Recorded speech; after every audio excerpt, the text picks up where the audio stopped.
What's up, all my supernatural people? My name is Larissa and welcome to the video of the day. Today I wanted to talk about sugar, if it's bad for you, if it makes you fat, just all of the topics about sugar, because there is just so much misinformation out there about whether it's good for you, bad for you, if it causes weight gain, and just all of that. So I just wanted to talk about it because to me it's very important, because it's one of the key aspects that helped me learn about true health and true nutrition. Just learning about how sugar works in the body, its importance, and if it really is this big scary thing that we should all avoid and do the low carb thing, high fat, high protein, or should we do the high carb, low fat diet and lifestyle that I now implement into my life, that I have seen very much success with my health with. So I just wanted to talk about that and clear up a lot of misinformation out there. So definitely a lot of people out there seem to be afraid of sugar and seem to think that that is what makes people fat and causes things like diabetes and lots of other health issues. And that's just simply not the case. And it's not your fault if you feel that way. You've been lied to your whole life about it, as I was as well. And the truth is that sugar is actually what every single cell in our body runs on, as well as our brain. Our brain needs sugar for energy and to function. Sugar is just energy. And yes, there is many different kinds of sugar. There's processed white sugar, which is not great because it's a processed food.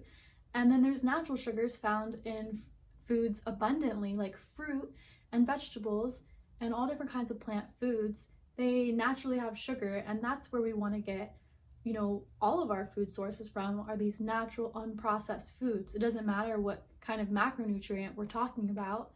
We should just focus on natural unprocessed foods in general. So of course white sugar is not going to be the best option, but it doesn't mean it's this big scary thing that makes everybody fat and causes diabetes. Sugar is energy, and our body needs it. I strongly believe there are many different reasons why we are lied to about sugar being bad for us. We're told to stay away from things like baked goods, like cookies and cakes, because the sugar is going to make us fat and give us diabetes, when it's really, mostly fat in those products. And that's the real issue and the real cause of those problems.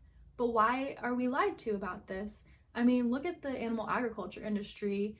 They're not getting blamed for these problems, and instead it's being put on sugar. And then that allows more poison to be pushed on us through things like artificial sweeteners and all these nasty chemicals that we do not need.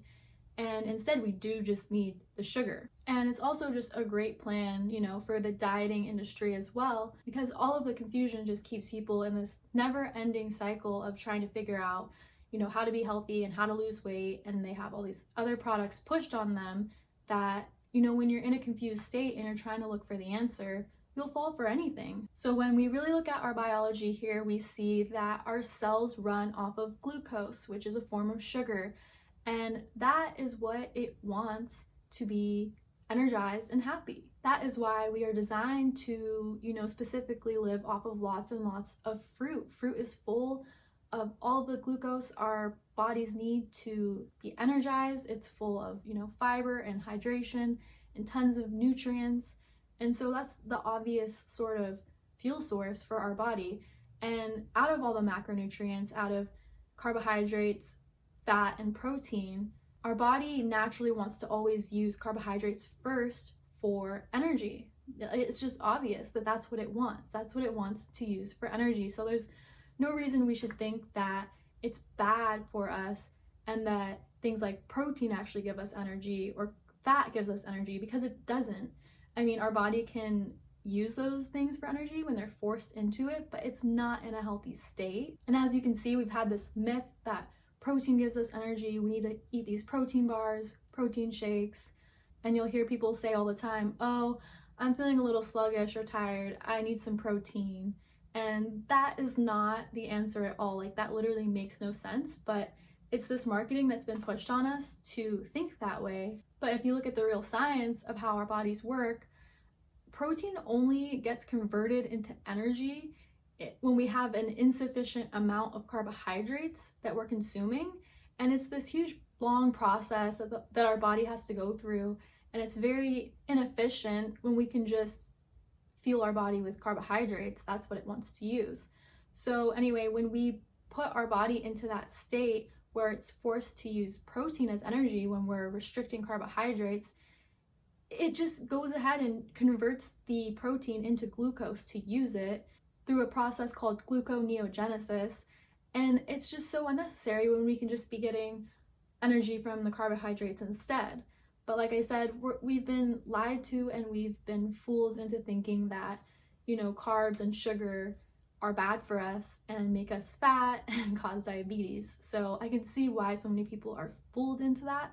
But forcing our body into gluconeogenesis just to get energy out of protein when we're pounding down the protein, it's not a healthy way to get energy. It's not the best way. It puts a lot of strain on our bodies, and excess protein puts a lot of strain on our kidneys. We do not need excess amounts of protein. We just need a small amount, and we really need amino acids. And I could talk about that in a whole different video, the importance of amino acids, what we really need, not just protein. But I'm not going to get into that right now because that's just a whole nother topic on its own. But I just want to remind people, our bodies are smart. Like, if you're ingesting a meal that has protein, fats, and carbohydrates, which all whole foods, all whole plant foods contain all of those macronutrients, but typically higher in carbohydrates, just, across the board, like most fruits and vegetables are going to be higher in carbohydrates. It's going to want to use the carbohydrates for energy first. Like, that should tell us when we're, respecting nature and respecting the fact that it knows what it's doing.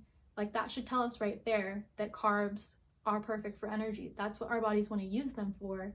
And we don't need to question that. That's just the science of it. That's our biology. And anything that goes against that is just trying to push a product or trying to portray lies for some reason. And it's not based on facts that actually want to promote health. Like, it just doesn't make sense. Because when we talk about fat now, there's this whole big trend with the keto diet. And this literally drives me crazy because fat, once again, is not our body's preferred source of energy. It does not give our bodies energy unless our bodies are forced into it. And so, like I said, our bodies try to use carbs first, but if we restrict those, it'll try to use protein. And then the last option it goes for is fat. So I don't understand what the whole keto diet trend, I don't understand why people think it's a good idea, because clearly we have to force our bodies into an unhealthy state first to achieve using fat for energy.